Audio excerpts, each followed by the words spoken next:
When a Florida lottery winner vanished, an online community of amateur detectives started digging into the woman who'd taken control of his money. Then something almost unbelievable happened. She created an account and logged into their own forum to argue her innocence herself. It was the worst decision she ever made. Abraham Shakespeare was a day laborer in Florida when his life changed overnight. He won tens of millions of dollars in the state lottery. But Shakespeare was known as a generous man, and the money attracted people, friends, strangers, and eventually a woman named D.D. Moore, who inserted herself into his life, claiming she wanted to write a book about him, and gradually took control of his finances. In April of 2009, Shakespeare disappeared. For months, no one reported it. Moore told people he'd simply gone off the grid, tired of everyone asking him for money. It was a believable cover story for a while. As months passed with no sign of Shakespeare, suspicion grew. And by late 2009, police were investigating his disappearance, with Moore squarely in their sights. She had been spending his money. She had acquired his assets, but suspicion isn't proof, and investigators needed more.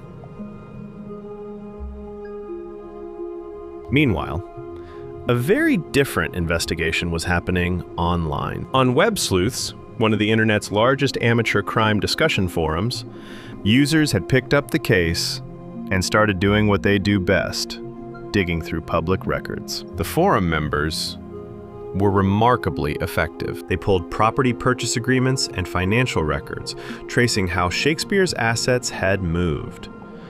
The kind of paper trail that would normally require subpoenas. The detective on the case, David Clark, has described his surprise at finding that a group of strangers, someone on a forum, had assembled documentation he was still working to obtain through official channels.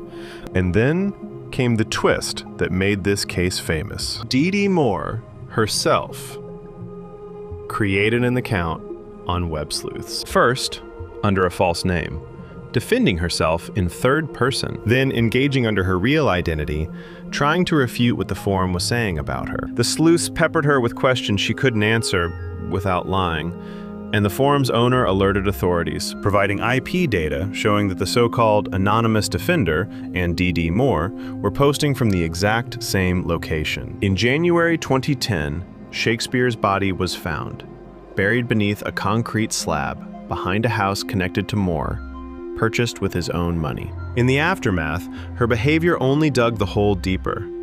She attempted to shift blame onto others, including her own teenage son, and tried to get people to lie to police about when they'd last seen Shakespeare. In 2012, D.D. Moore was convicted of first-degree murder and sentenced to life in prison. The case became a landmark in the story of internet sleuthing, not because the forum caught her single-handedly, but because it showed what crowdsourced investigation could actually contribute.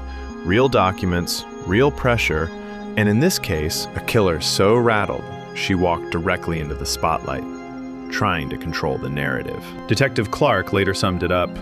Moore thought she was smarter than everyone. The people on that forum proved she wasn't. She took his money, and she hid his body beneath concrete. She fooled his friends for months, but she couldn't resist logging on to argue with the strangers who were figuring her out, and that arrogance helped seal her fate. If this case shocked you, subscribe. Every week, we cover another story where the internet refused to look away.